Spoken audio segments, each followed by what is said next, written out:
Nainungutana sa ko, giunsa daw nako pag abroad sa Europe o pila daw ang akong nagastos. So ang akong answer ana, ako naswertihan lang ko kay ang akong ate ang nag-recommend sa ako.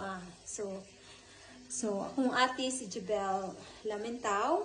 So siya gyud ang una nga nagpadala sa amoa sa Europe. So akong nagastos ato is around 25 to 30,000. Pero ang akong gibuhat ato is fly now, pay later. Kay wa pa yung kwarta ato nga mga panahon kay ang akong trabaho ato is magtinda-tinda lang sa kantin.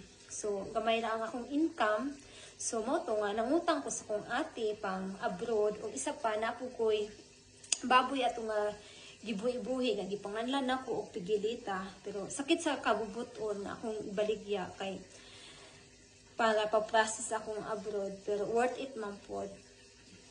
So mun ana tapos ang akong kuan wala ko naglisod og pangitag employer, igo na lang ko gipadalhan og kontrata, tapos diretso na ko sa Norwegian Embassy interview sa kaluyan ko sa Ginoo nga nakapasar dayon sa interview maski nagka lisod pag